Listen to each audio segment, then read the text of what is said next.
Letters of John Nelson Darby, Volume 2, Letter 405-79E, of 1031. p. 130, to the same. R.T. Grant, my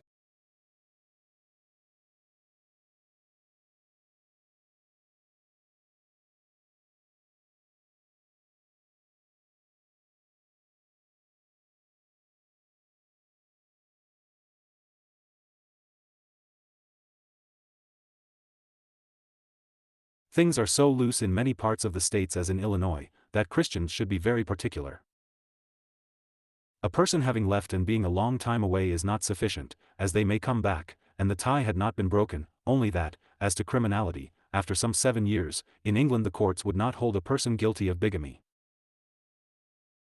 On the other hand, according to 1 Corinthians 7, I cannot doubt that the Christian, deliberately deserted by the unchristian partner, was in every way free that is to marry, but it assumes deliberate forsaking by the one who went away. The Christian was never to do it, and if obliged to leave, to remain unmarried or return. Romans 7 verse 3 has nothing, I think, to do with it. The case supposed is of being, not married, to another man while the tie subsists, then she is guilty of adultery, not, if the husband be dead. Divorce is not in question, but acts of sin while the marriage subsists. This is evident. Mark 10 does not annul Matthew 19, a man putting away his wife is looked at as his act or will. If he puts away, he has broken a tie God formed, by his own will, then marrying another is adultery. By act of sin the tie was broken already, and judicial divorce allowed. If all had passed before conversion, I should take it as I found it, but when a person has merely gone off now, when a person is a Christian, I should be very slow to accept a marriage as in the Lord. Have they sought them out, or proof of the unfaithfulness? If so, let them obtain a divorce, and then they are free to marry. But if not, I could not accept their doing their own will, any more than the unfaithful one doing his. The marriage is not in the Lord, and it says even of widows, only in the Lord. Matthew 5 is to me equally clear with chapter 19, but I think the person should obtain a divorce, otherwise they remain legally married, and the new connection is concubinage. In any case forgiveness is allowed. I was aware of the state of Dash, but it had got a good deal better. In one family I knew there was still a feeling of rancor. It was partly baptism working on partially healed griefs.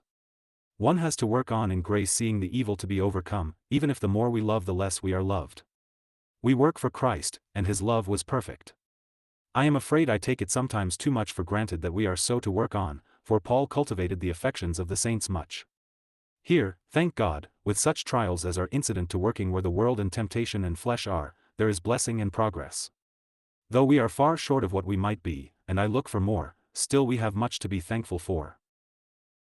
Here in the West, where I was somewhat downhearted, I find things much better than I thought.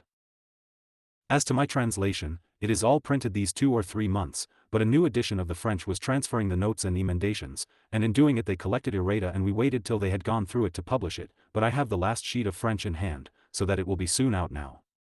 But I have no satisfaction in critical labors. Wanted to publish an edition of what my translation has adopted as the reading to be accepted, but I declined. I feel no sufficient competency, though I have done the best I could, and am satisfied they have no adequate history of the text.